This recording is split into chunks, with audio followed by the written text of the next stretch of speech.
Monde numérique. Le point commun de ces pionniers, et là-dessus je les admire à 300 c'est qu'encore une fois, ils ne se satisfont pas de l'ordre établi, ils prennent des risques, ils inventent et c'est pour ça qu'en préambule du livre, je dis que la normalité n'existe pas et que le fait on a trop vu, je pense, dans certaines écoles, chez certains, je dis n'importe quoi, des cousins qui peuvent être trop timides, des copains et cetera. Le fait de vouloir, correspondre à une certaine normalité étouffe énormément d'esprit d'initiative et de créativité.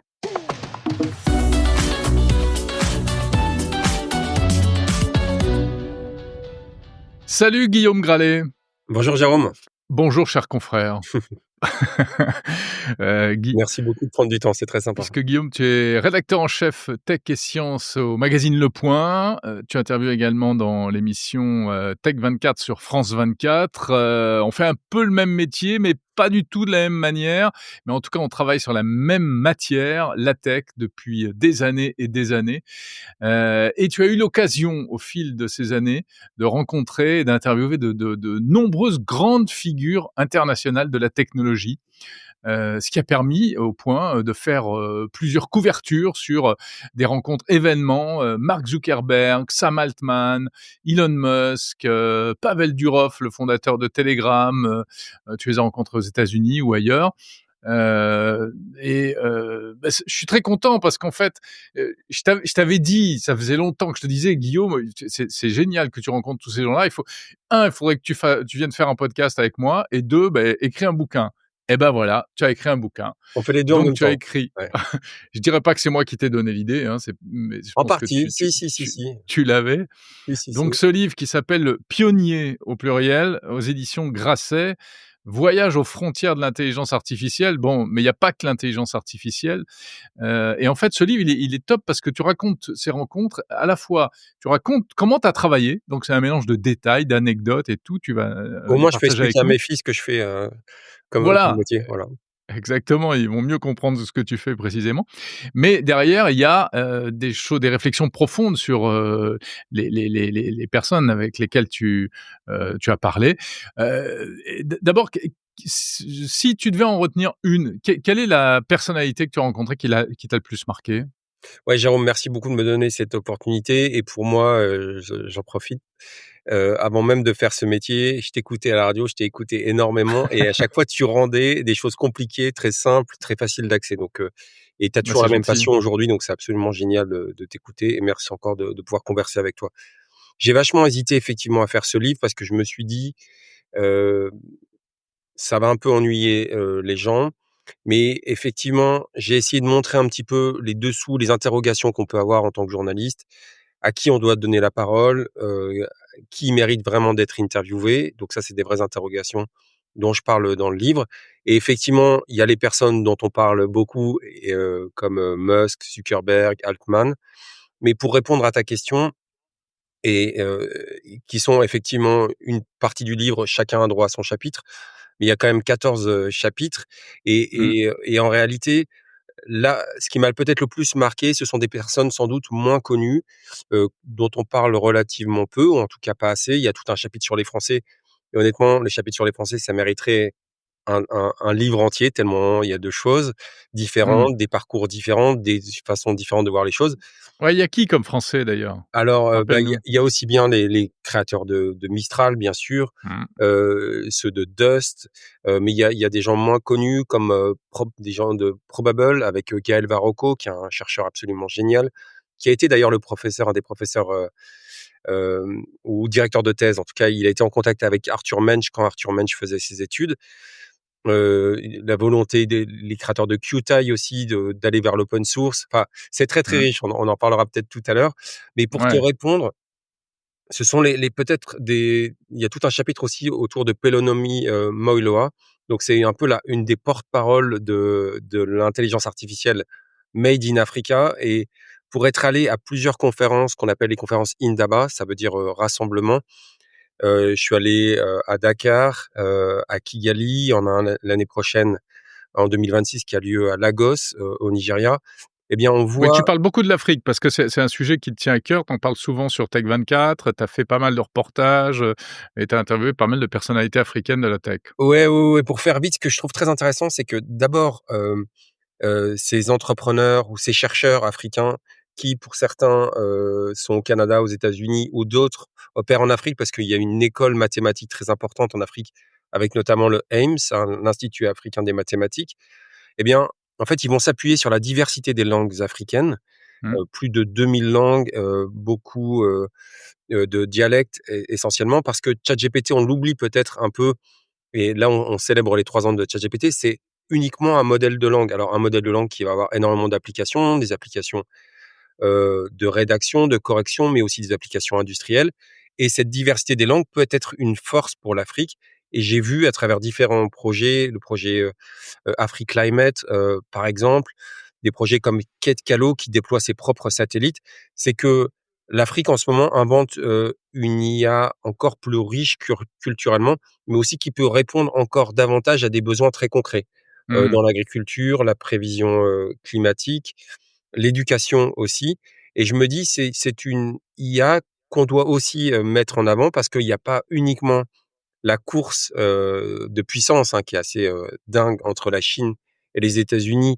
en ce moment, qui doit nous obnubiler. On doit aussi peut-être garder en tête pourquoi on fait tous ces progrès et à quoi ça doit nous servir. Donc pour te Oui, c'est une répondre, innovation qui est beaucoup plus, guidée par la finalité, hein, oui, c'est ça, la finalité et je me rappelle très bien, j'avais vu donc, j'ai parlé rapidement de Kate Callow par exemple qui, après avoir grandi en France avec, une ascendance africaine, travaillait aux États-Unis chez Nvidia, est installée maintenant au Kenya et elle envoie avec Amini, elle veut envoyer des satellites parce qu'elle dit qu'il y a un déficit de données en Afrique, même si c'est une terre de drones, parce que c'est une terre extrêmement étendue, le continent africain. Elle dit: mmh. «C'est important que les Africains aient leurs propres données». Heu, on en parlait, pour l'agriculture, la santé également, pour que l'Afrique ne devienne pas une colonie numérique et qu'elle invente sa propre IA. Voilà, donc Ouais, pour te répondre, c'est essentiellement, ce terreau africain que je trouve assez dingue. d'accord, ouais. Alors c'est intéressant. Bon, tu commences par l'Afrique qui est effectivement qui peut-être est moins, connue du grand public et même des journalistes, et du de l'environnement tech, européen, français.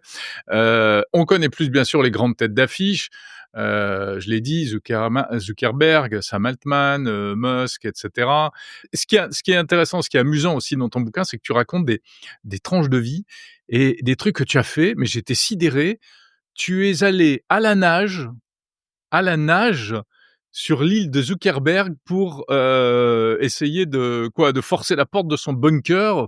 Non, alors, Raconte-nous ça. ouais, j'ai nagé, hein, j'ai de la chance, j'ai pire Tu as que nagé, ouais? reportage, hein, quand je vois ce que font certains journalistes, Mmh. pour qui j'ai énormément d'admiration et j'avais vu en République démocratique du Congo, enfin, c'était une autre occasion, un reportage sur les minerais qui sont essentiels, dans l'électronique où là, on voyait vraiment des reporters de guerre qui risquaient leur vie pour informer, c'était assez impressionnant. Non, là, c'est une toute petite facette, mais Mark Zuckerberg, j'ai pu le voir, à 2 reprises de manière un peu privilégiée. Une fois à Paris où en fait, on était plusieurs journalistes, une dizaine de journalistes autour de la table et là, j'ai pu lui poser la question parce qu'à chaque Mmh. fois, j'essaie de poser Mais je des crois que questions. j'étais là. C'était chez Facebook, non? Voilà, c'était chez Facebook. Ouais, ouais, ouais, puis j'étais en C'était face de assez lui. dingue. Voilà, Mais oui, mais je me souviens très bien, voilà on était pas et très loin l'un de l'autre, ouais. on avait le droit à chacun une question. Je sais pas si tu te Ouais, rappelles? ouais, tout à Voilà et fait. puis j'étais passé, je crois dans les derniers, mais chaque fois j'essaie de leur demander, quelles sont les personnes qui les inspirent, du présent ou du passé, qu'ils aimeraient rencontrer. Mmh. Qu'est-ce qu'il faut apprendre à nos enfants? Et je pense que c'est assez important en termes d'accélération technologique et comment ils voient le monde dans 10 ou 20 ans, ce à quoi, ils rêvent et j'avais posé cette question, cette dernière question à Mark Zuckerberg. Il m'avait dit: «Moi, je rêve d'une communication de cerveau à cerveau». Alors ça m'avait, et surtout, il le disait de manière, passionnée, ça l'habitait, donc c'est ça que je trouve très intéressant, c'est de savoir vraiment quels sont les ressorts de ces personnalités et ce à quoi ils rêvent et pour terminer sur Mark Zuckerberg, donc il y a cette vision où tu as cet ingénieur qui est passionné, que je trouve très intéressante, même si ça pose énormément de questions éthiques, ça on en Mmh. reparlera tout à l'heure. Mais il y a aussi le Mark Zuckerberg qui se crée un bunker. Alors j'avais vu un grand reportage dans Wired, hein, c'est pas du tout moi qui ai sorti, l'histoire, mais je suis allé, j'étais en reportage en Californie et je voyais le prix des billets d'avion, je voyais que c'était pas trop cher d'aller à Hawaï, donc ça j'y suis allé en avion et je suis allé, Mmh. sur cette petite île de Kauai, j'espère que je prononce bien, Ui, hem et il a en fait acheté petit à petit une grande partie du nord de l'île Alors c'est pas toute l'île, mais ce qui m'a impressionné lorsque je lisais l'article de Wired, c'est que petit à petit, il se dote lui enfin, il a voulu se créer un environnement totalement autosuffisant. C'est-à-dire que Mmh. non seulement il voulait la tranquillité comme à Palo Alto, petit à petit il a acheté des maisons autour de la sienne. Ça pourquoi pas, même si ça pose des questions par rapport à la vision qu'il a de nous-mêmes ou voulant tout le temps nous Ouais, connecter entre nous, voilà. c'est marrant, il veut connecter tout le monde sauf mais pas lui, quoi, hein. Voilà, voilà, bon il y a Enfin, ça. oui, c'est ce qu'on lui a c'est un peu le procès qu'on lui a fait dans la presse, mais je trouve que c'était pas forcément, juste parce que, c'est là où justement il y a la différence entre les connexions virtuelles, Oui, numériques qu'on peut créer et puis les relations oui, oui. réelles et c'est pas pareil. Bon, Et voilà. effectivement et pour être totalement honnête, au départ, sa venue a pas toujours été bien vécue, par les populations locales, Oui, pour parce Hawaï, tu veux dire? voilà, pour Mmh. Hawaï. Bah, oui. Mais il a un peu donné le change, c'est-à-dire il a donné de l'argent à des Ouais. instituts, Qu'est-ce qu'il a pour fait? aider Il à a la financé sauvegarde, ouais, un de un la vie et cetera. aéroport, le les trucs, Oui, oui, d'environnement, voilà, le donc il a ouais. beaucoup donné, mais ce que je trouvais assez fascinant, en fait, c'est que, heu, il a sur son terrain, il est en train de construire, c'est un gigantesque chantier, hein, qui est pas prêt d'être terminé. Ça fait, Mmh mh. 6-7 ans et ça va encore durer 5 ans. J'ai parlé avec des des responsables de chantier, mais c'est qu'il se dote d'une ferme autosuffisante. C'est-à-dire qu'il veut, en dehors des bunkers qui doivent le protéger de n'importe quelle catastrophe, hein, ou d'une attaque, eh bien, il veut pouvoir, heu, manger à sa faim en faisant tout, localement. Donc voilà, c'est une C'est un certaine écolo, en fait.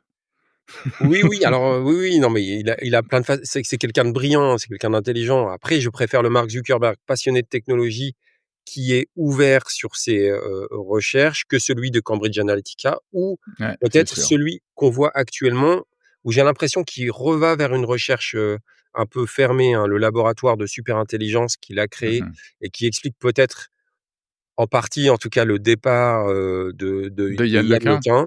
Ouais. C'est peut-être Yann Lequin a été partisan, donc ce Français qui est prix Turing, l'équivalent du Nobel, était partisan chez Meta et je pense qu'il a plutôt bien réussi d'une recherche ouverte, hein. On l'a vu avec Ouais. Llama et cetera et là, j'espère que ça va toujours être le cas, mais j'en suis pas sûr et la personnalité d'Alex Wang qui dirige le laboratoire de super intelligence qu'a créé récemment Mark Zuckerberg, pareil, c'est un chercheur très brillant, mais j'ai été un peu inquiet par certaines de ses déclarations parce qu'Alex Wang a dit: je ne ferai pas d'enfants tant que les puces Neuralink, d'Elon Musk ne Mmh. seront pas au point. C'est-à-dire qu'en gros, on Ouais, pourra pas greffer une puce Neuralink à un de ses enfants. ouais. Bon, il est très jeune, hein. Il est très jeune. Heu, On peut il est changer très d'avis. jeune.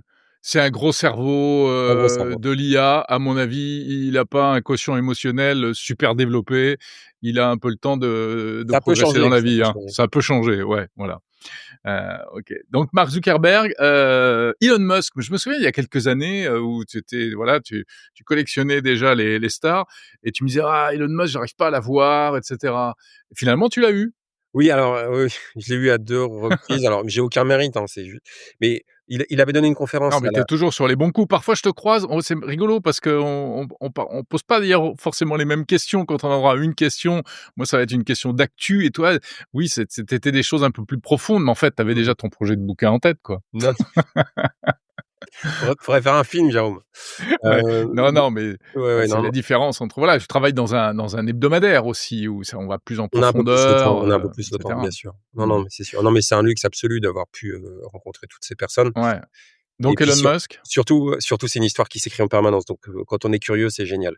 Non, Musk, il donnait une conférence à la Sorbonne et autour du climat qu'on peut retrouver en ligne, hein. Vous tapez, Mmh. Sorbonne Elon Musk, c'est vachement intéressant.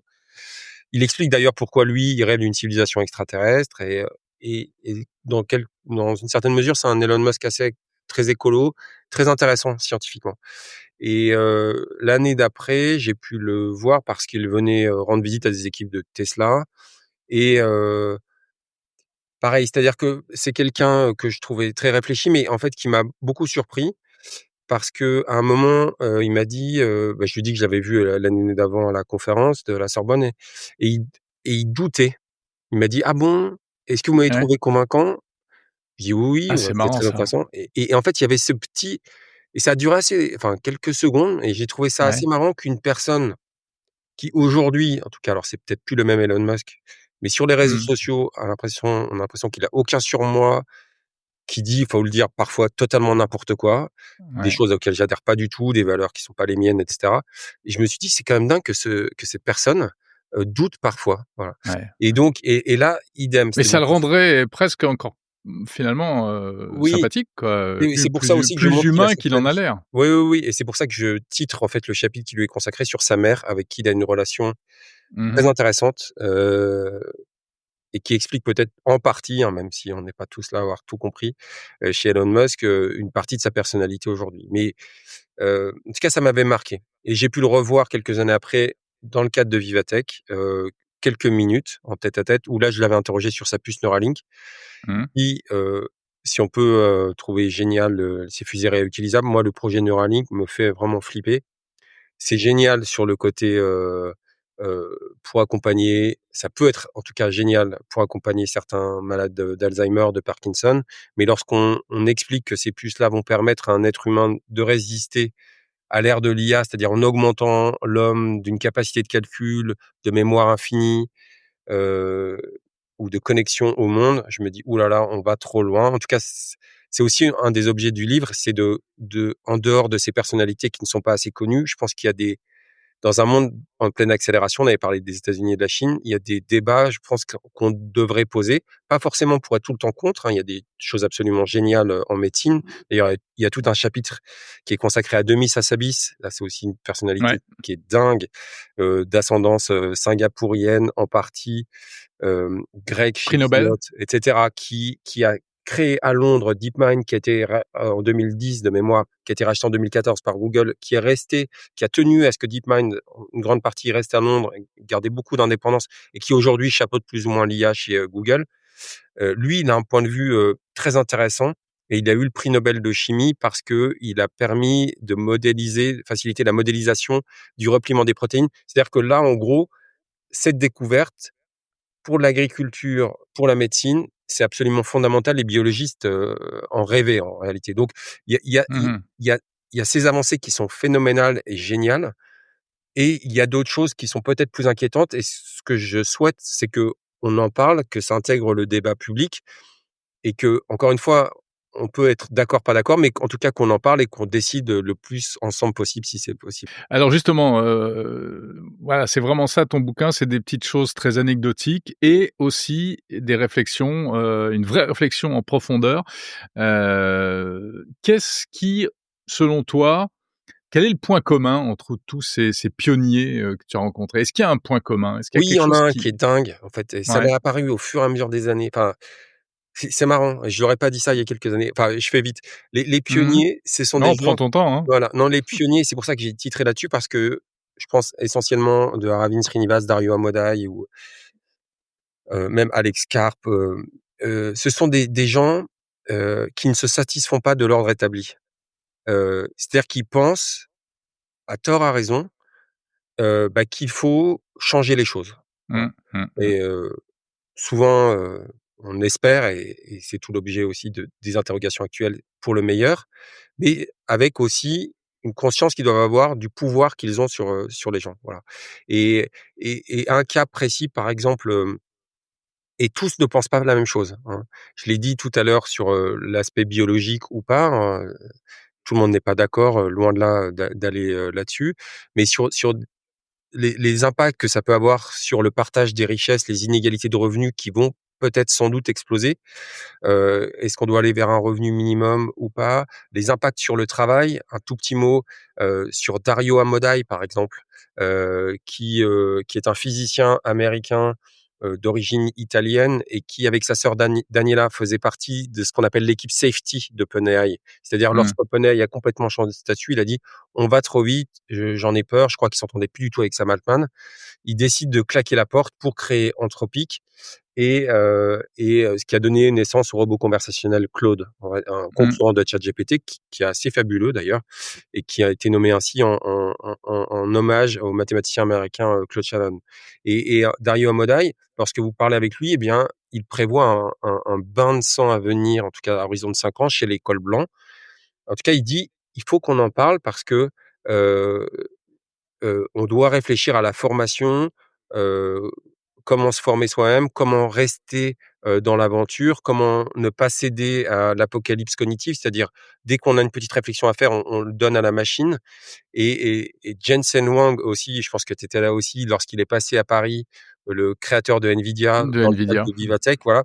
J'ai pu pareil, lui parler quelques instants et je lui parlais de Dario Amodei et il me disait: Je suis en désaccord avec absolument, tout ce Ah qu'il ouais, dit». Voilà. Sur d'accord. l'apprentissage du code, Dario Amodei est contre, il dit que du code informatique, il dit que Ouais, l'IA va tout faire, donc ça sert à rien d'apprendre. ouais. Dario Modai ne pense pas du tout la même chose. Il pense qu'il faut toujours comprendre ce qui se passe dans le code. Bien sûr, il préconise l'esprit critique, la culture générale. Mais ça c'est ça je trouve que savoir ce qu'on doit apprendre à nos enfants, dans quelle société on veut vivre, comment on gère le travail, je trouve ça assez, phénoménal et extrêmement intéressant. Pour Bah, ce sont les grandes interrogations du Voilà. moment. Et ce qui est intéressant encore une fois, c'est que tout le monde ne pense pas pareil. On peut être légitimement inquiet quand on a vu une grande partie, hein, on l'a vu lors de dîner avec, Donald Trump, une grande partie de tycoons de la tech, entre guillemets, «se durcir», c'est-à-dire devenir Mmh, masculiniste, aller vers l'armée, heu, arrêter, montrer qu'on n'est pas du tout woke et cetera. Enfin, honnêtement, ça s'est passé de manière tellement brutale et tellement, entre guillemets, «pour plaire au président américain», je me suis dit: «Mais est-ce que ces mmh, gens ont vraiment une colonne vertébrale?» Mais ouais. en fait, lorsqu'on creuse un peu, on voit que tout le monde ne pense pas pareil et je pense que ce sont des débats qu'on doit aussi avoir ici en France et en Europe Mmh. et Bah, on les a, hein, non? Tu as pas l'impression? Enfin, on les a, mais on ouais, on les a sans les avoir. C'est-à-dire voilà, ouais. que quand on se met à réfléchir, on a plein d'idées, on est des intellectuels, hein, en France et en Europe. On Oui, conceptualise, et oui. cetera. Plus que chez ces gens qui sont plus dans l'action, Oui, alors entrepreneuriale. oui, en même temps, tu vois, chez Reid Hoffman qui a étudié la philosophie à Oxford ou on voit Ouais. quand même un certain niveau de réflexion, même chez Alex Karp, hein, ou Meredith Whittaker, hein, pour laquelle j'ai beaucoup d'admiration, qui partage son temps entre les États-Unis et la France et Mmh qui a et étudié Foucault et donc il y a quand même une certaine ouais réflexion. et qui est la grande critique de Il y a un ce peu un monde-là, poil à hein. gratter, bien sûr, Mmh, mmh, mmh, voilà, qui pense pas. Sur l'éducation, j'aurais une petite anecdote, mais je te laisse, mmh. Ouais. poursuivre. Non, vas-y, vas-y, vas-y. Non, Allez, non, sur allons-y. l'éducation. Pourquoi c'est important aussi de s'intéresser à ce genre de personnes? Parce qu'encore une fois, ils ont beaucoup de poids sur nos vies et qu'il y a 2 manières, de entre guillemets, «de se libérer», puisque c'est aussi un objet, hein, de ce livre, c'est-à-dire de savoir pour réfléchir et se libérer. C'est, bien sûr de parler des différents points de vue, mais aussi de faire naître des initiatives parce heu, on a des initiatives géniales en France dont on parle peut-être pas assez. Juste sur une petite anecdote que j'ai découvert, tu sais, Elon Musk, il a beaucoup d'enfants. Bon, tant Ouais, mieux, ça c'est son choix et cetera. ouais, Mais il a 11 créé ou je crois. ouais, ou entre 10 et 15, mais Ouais. il a créé une école qui s'appelle Ad Astra, spécifiquement pour ses enfants. Pourquoi pas à la Mmh mh. limite, et c'est assez intéressant, c'est de regarder le programme de cette école. C'est-à-dire qu'il y a des choses géniales sur, l'esprit d'initiative, résoudre des problèmes à plusieurs, être très concret, mais il a supprimé, en tout cas, ça a peut-être changé depuis, mais en tout cas, c'était le cas pendant plusieurs années, l'apprentissage des langues étrangères parce qu'il considérait qu'à l'ère de l'IA, effectivement, toi et moi, Jérôme, on voit dans les dernières nouveautés, on voit des écouteurs qui permettent de traduire Mmh. en temps réel, on le voit aussi avec les certaines lunettes connectées et cetera et il dit: «Mais ça servira plus à rien de savoir une langue Mmh. étrangère». Mmh. Et qu'est-ce Or que tu en penses? et moi, je trouve ça nul. Enfin, je veux pas de ce monde. Je trouve ça super Mmh. d'apprendre une langue parce que lorsqu'on apprend une langue, on n'apprend pas que des mots. On n'apprend pas que, une manière de s'exprimer ou de traduire un menu dans un restaurant. On apprend une culture. C'est pour ça que je mets autant d'accent sur cette Oui. richesse des langues africaines et qui est une vraie chance. Ouais, Si tu mais écoutes bon, Karim Beguir, pardon, c'est un tout petit ouais. exemple, mais qui est génial aussi à écouter ou à lire, hein. Il a publié un bouquin génial aux éditions de l'ADN de mémoire. Le su ouais, en tout cas, vous mettez éditions de l'ADN Karim Beguir. C'est le co-créateur, d'Instadeep, une société qu'il a revendue à BioNTech, ce qu'il a laissé confortable, financièrement et lui, il est persuadé enfin, il veut que de plus en plus de chercheurs africains publient et cetera. Enfin voilà, c'est quelqu'un à suivre, voilà, c'est une petite Mmh parenthèse. mh, mmh mh. Mais Ouais. sur l'apprentissage des langues étrangères, pour te répondre et pour pas être langue de bois, moi je pense et ça rejoint l'apocalypse cognitive, c'est-à-dire que je pense qu'il faut qu'on garde même si la machine encore une fois, moi souvent je suis tenté, hein, je me sers de l'IA pour, transcrire des interviews, c'est génial, pour, pour résumer des documents de recherche, Perplexity, certains outils de Perplexity, de Deep Research sont absolument géniaux, et cetera. Mais qu'on continue à faire fonctionner notre cerveau, et qu'on garde une mémoire, un esprit critique, je pense que c'est fondamental et l'apprentissage des langues étrangères, encore une fois, c'est une élasticité, une plasticité, c'est presque poétique. Il faut qu'on garde ça, je pense, Ouais. sinon on va devenir comme des légumes à côté de la machine, Ouais, je non? suis très Là, bon, ça dépend des langues, hein, écoute, je suis d'accord, non, mais non, mais c'est pas ça. Tu as tout à fait raison sur la réalité, tout ce que ça apporte et cetera. Ce que je veux dire, c'est qu'il y a plein de sujets intéressants, dans, le monde. bien sûr, C'est très enrichissant d'apprendre l'histoire, d'apprendre les sciences, non, mais d'apprendre bien sûr, et tout le monde ne peut pas tout apprendre. bien sûr, Et bien sûr. si on se place dans une, logique de se former, de faire des études pour, avoir un rôle dans la société après, heu, je pense qu'effectivement, apprendre les langues aujourd'hui ne sert plus à grand chose. Oui, Il y a plein on peut apprendre la psychologie, on peut apprendre la sociologie, il y a 1000 sujets passionnants, mais ce seront des voies de spécialisation pour certains professionnels et il faut qu'il en reste des professionnels comme ça. oui, oui, mais tu vois, Mais par mais est-ce exemple que tout le monde a besoin d'apprendre les langues? Non, non. non, mais on peut encourager, c'est comme l'apprentissage de la musique. Bien sûr que c'est des efforts, Ouais, mais voilà, la musique aussi, c'est bien c'est sûr, c'est c'est un super effort, pour bien sûr, tu mais as pas tout le monde n'a forcément envie pas le samedi n'apprend pas après-midi de ça. faire du solfège pendant 2 heures et bien sûr, Exactement. mais ceux qui s'accrochent, voilà, bah, ils sont à la fin, ils sont contents. Parce que bien sûr, tu peux mettre la radio, écouter de la musique, mais quand tu la fais toi-même et quand tu Ah vas, mais à t'adapter 100%. Mais voilà, ce tu vois? sera jamais 100% de la population qui fera ça et ça Non, parce non, que mais bien ça n'a sûr. pas d'intérêt, mais que chacun se trouve une voie, une ou 2 ou 3 à explorer à titre personnel. Mais, mettre des langues dans le tronc co alors pourquoi je réagis comme ça? Parce que, il y a quelques jours, j'interviewais, Olivier Babot qui a écrit un bouquin avec, Laurent Alexandre, que tu as dû voir passer aussi, Ouais, ouais, très bien, justement très qui intéressant. s'appelle «Ne faites plus d'études». Et c'est l'une des choses qu'il dit, en tout cas dans les études pour des formations, on va dire intermédiaires, qui sont pas de super haut niveau et qui sont pas non plus mais il dit: «Mais c'est idiot, aujourd'hui de payer des professeurs de langue, ça n'a pas de sens». Ah mais oui, Parce que si c'est juste pour apprendre la quel dans une école de commerce, un type à part bah, alors aussi, bon, peut-être que l'anglais, ça facilite quand même les choses, mais non, mais si tu voilà. veux, j'adore le livre, j'adore les 2 au enfin, je trouve très intéressant les 2 auteurs et ce livre, je le recommande, mais je suis pas d'accord, je trouve qu'il faut garder cette plasticité. Tu sais, on arrive dans une Oui, oui, ère oui, à 100%. Mmh. Jérôme, des agents intelligents. C'est-à-dire que Mmh. là, Mmh. effectivement, Bah, pour l'instant, ils ChatGPT sont pas très intelligents, hein, pour les tester ChatGPT, un peu tant à mieux, droite tant à mieux. gauche, Non mais, c'est pas ça, heu, hein. ouais, enfin, ça dépend pour quelle tâche, mais ChatGPT vient de fêter son 3e anniversaire et là, on va Ouais. arriver, on va leur confier des tâches. Enfin, je pense que tous ceux Mmh qui mh. t'écoutent le savent, tout ça, tu as dû en parler énormément. Mais je parlais avec quelqu'un qui est ambassadeur, qui travaille pour Dell et en fait, il me montrait comment, son agent corrige le code qu'il écrivait Mmh. et en fait, il disait: «Bah, je veux un code, différent, je veux, trouve-moi une erreur, trouve-moi une autre manière de dire les choses» et cetera. Donc lui-même supervisait son agent, mais il continuait à voir ce qui se passait et il me disait: «Si j'avais pas compris comment fonctionne le code, je ne Ouais, serais pas» tu vois? C'est comme un un un prof avec des thésards qui l'aident, ouais, heu, tout à fait. il faut garder, je pense, la connaissance de la musique, des langues ou du code informatique, ou en tout cas autant qu'on peut. Alors c'est vrai que le problème entre guillemets, c'est que, finalement l'IA est plus utile pour des «seniors» entre guillemets qui ont des connaissances, mais si les des juniors ne se forment et n'évoluent qu'avec l'intelligence artificielle, bah, ils deviendront jamais seniors en réalité. Oui, ou sauf s'ils le font de manière intelligente, c'est-à-dire qu'ils gardent, ils confient à la machine que ce qu'ils veulent confier. Alors c'est Ouais. facile à dire, hein, tout ça, mais tu sais, c'est un débat, un autre débat qui est dans le livre, alors c'est juste 2 pages, mais Mmh. en fait, on aurait pu faire, 10 livres là-dessus, toi et moi ou tout le monde, parce que c'est passionnant.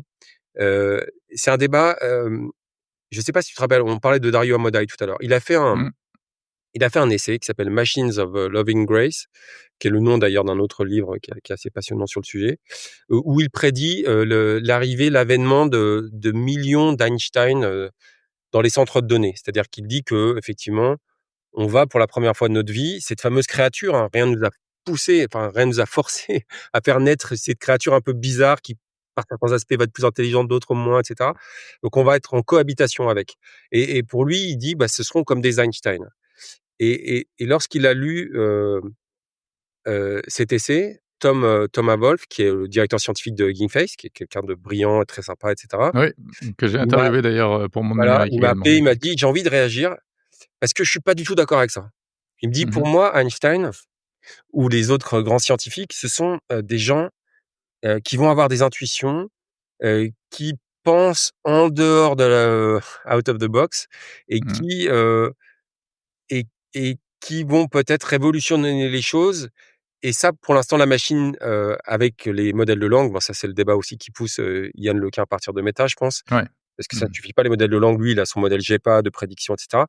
Hem, Thomas dit: «Pour l'instant, on n'aura pas des Einstein autour de nous, mais on aura juste des exécutants». Tu vois, ce débat qui est pas Mmh. encore, terminé, il est juste fascinant parce qu'on va voir si ça sera toujours le cas, si on va pas trouver d'autres manières de créer d'autres Ouais. IA, et cetera. Voilà. Guillaume, ce qui nous perturbe tous, c'est que c'est au-delà de notre entendement. Tu parles de Neuralink, tu parles des Einstein ou pas Einstein, et cetera. On a du mal à comprendre parce que c'est tellement au-delà de notre monde d'aujourd'hui. Est-ce que tu penses que les pionniers que tu as rencontrés, justement, ce qui fait que ce sont des pionniers, c'est qu'eux, ils sont déjà out of the box et qu'un type comme Elon Musk, justement, ne s'interdit pas, ou comme Alexander Wang que tu citais, eh bien, ne s'interdit pas de se projeter dans un monde où oui, il y aura des robots et il y aura des super intelligences et que donc il faut augmenter le cerveau des humains, et cetera. Non, non, C'est ça qui fait la le différence? point commun de ces pionniers, et là-dessus je les admire à 300, c'est qu'encore une fois, ils ne se satisfont pas de l'ordre établi. Ils prennent des risques, Mmh. Ouais. ils inventent, hem et Ils peuvent être dangereux, mais ils ils sont inventent aussi et quelque part le devenir et de l'humanité. c'est pour ça qu'en préambule du livre, je dis que la normalité n'existe pas et que le fait, on a trop vu, je pense, dans certaines écoles, chez certains, je dis n'importe quoi, des cousins qui peuvent être trop timides, des copains, et cetera. Le fait de vouloir, correspondre à une certaine normalité étouffe énormément d'esprit d'initiative et de créativité. Mmh. Donc, en préambule, je condamne le fait de croire en la normalité, en tout cas que la normalité devienne la règle de toute sa vie, parce que on va voir la vie défiler, on en sera spectateur et on regardera derrière soi, on se dira: «J'ai rien osé faire, j'aurais bien aimé Mmh. être chanteur d'opéra, alpiniste, et cetera, et finalement j'ai rien fait du tout». Donc je pense que c'est très bien de vouloir voir ailleurs, de ne rien s'interdire, et cetera.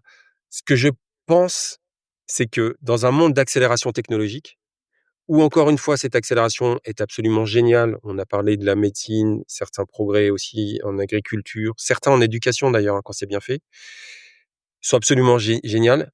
Par contre, lorsqu'on je suis j'ai j'ai beaucoup plus d'appréhension, et je pense en tout cas que ça mérite des vrais débats à plusieurs sur lorsqu'on va faire la fusion homme-machine, qui est appelée de ses vœux par pas mal de ces Mmh. tycoons, en tout cas ceux qui ont de la puissance et l'argent. Faut pas aller trop vite, et heu et et et et c'est pourquoi j'insiste à tel point sur la plasticité cérébrale, le fait de ne pas obéir au syndrome de la planète des singes, hein. Tu vois ce que c'est, hein, Jérôme? Ça avait été théorisé en partie par le paléoanthropologue, Pascal Pic. C'est le fait que face à une machine qui devient surpuissante, comme l'homme face par rapport à des singes, extrêmement puissants, on décide de s'avachir et de tout lui remettre à des Mmh, agents mmh intelligents, et mh. cetera.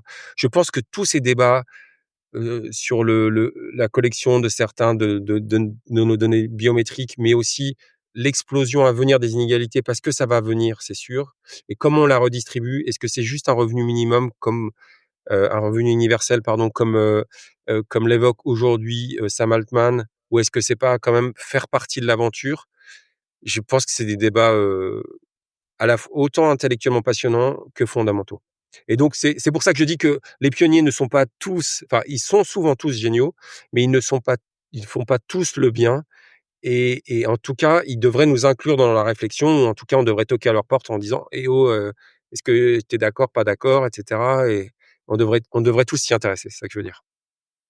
Et ben voilà, c'est ce que tu fais dans ce livre, hein, puisque tu as toqué à la porte de tout le monde, de Zuckerberg, de Sam Altman, tu as même toqué à la porte de Steve Jobs, hein? Oui, oui, non, mais j'en suis pas forcément très fier, mais j'avais beaucoup hésité. C'était après 10 jours de Et c'est reportage. vraiment toqué à la porte, c'était, Ouais, ouais, bah, à la fin de 10 jours de reportage en Californie où j'avais pu voir, pas mal de des gens que j'admirais beaucoup comme Bill Atkinson qui a joué un rôle dingue dans le Mac et qui est passionné de photo et qui m'avait reçu dans sa maison avec sa femme. Puis plein d'autres personnes géniales, qui entouraient, cet écosystème. J'avais toute l'histoire et puis j'allais partir et un de ses copains d'enfance m'avait dit: «Bah, il est là à la limite, à toquer chez lui. S'il est là, il vous répondra et cetera» et j'avais toqué et en fait, et sa alors? femme avait Lauren Powell Jobs. J'avais un Faut lire peu le livre hésité, pour hein. savoir, sur qui tu tombé? Voilà et les je lui avais dit: «Je suis français, voilà, j'ai fait le voyage, je suis journaliste» Ouais. et elle avait été super sympa et cetera, donc j'avais dit: «Ou» elle avait dit: «On a des enfants, c'est un peu compliqué» et comme moi-même je venais d'avoir des enfants, je dis: «Oui, oui, je comprends tout à fait» et puis j'étais Ah, ouais, ce sera pour ouais. Donc tu as pas vu Steve Jobs, mais tu as mais j'ai vu toqué à la Jérôme porte et Collomb. et et tu as vu sa femme.